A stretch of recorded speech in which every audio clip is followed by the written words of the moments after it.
SR6 news. Nalgonda జిల్లా గుర్రంపోడు మండలం మక్కాపల్లి గ్రామంలో 3వ విడత ఎలక్షన్ ప్రచారంలో భాగంగా మక్కాపల్లి గ్రామంలో కాంగ్రెస్ పార్టీ అభ్యర్థి గెలుపు కోసం ఎన్నికల ప్రచారం నిర్వహించారు.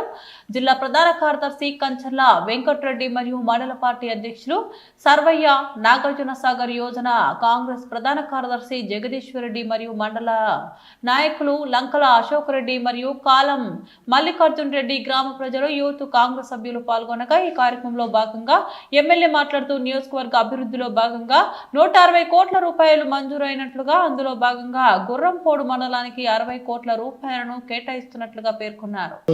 జరగబోయే ఎన్నికల్లో కత్తెర గుర్తుకు ఓటేసి వెంకటయ్య గారిని గెలిపియమని మరొకసారి కోరుకుంటూ కత్తెర గుర్తుకే కత్తెర గుర్తుకే కత్తెర గుర్తుకే ధన్యవాదాలు. మన నియోజకవర్గానికి 160 కోట్ల రూపాయలు మంజూరు చేయించినాం. 5 రోడ్లకి దాంట్లో హైయెస్ట్ గుర్రంపోడు మండలానికి పెట్టినాం. 60 కోట్ల రూపాయలు 160 కోట్లు మొత్తం నియోజకవర్గానికి వస్తే 60 కోట్లు గుర్రంపోడుకే పెట్టించినాం.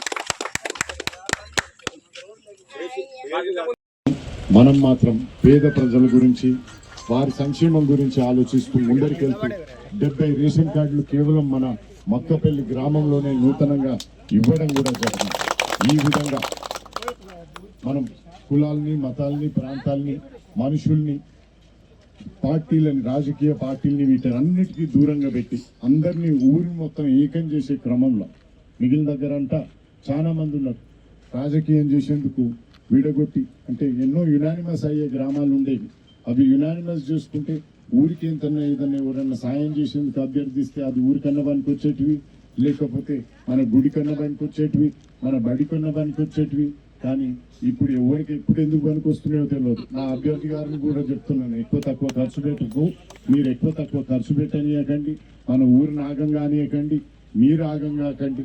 మీకోసం మా ప్రభుత్వం చిత్తశుద్ధితో పనిచేస్తుంది. మీకు ఈ గ్రామస్తులకి నాకు వార్ధిక మధ్యలో వెంకటయ్య గారు ఉంటారు. మన ఊరి సమస్యలన్నీ నాకు చెప్తారు. అదేవిధంగా ఇక్కడ ఉన్న పెద్ద మనిషి అశోక్ రెడ్డి గారు కూడా నిరంతరం మీ అందరి గురించి కానీ, ఊరి గురించి కానీ, ఆయన హైదరాబాద్లో ఉంటున్నా ఎప్పటికప్పుడు మీ దగ్గరకు వచ్చి మీ సమస్యలు తెలుసుకొని మా కాటికి వచ్చి అవన్నీ చెప్తుంటారు.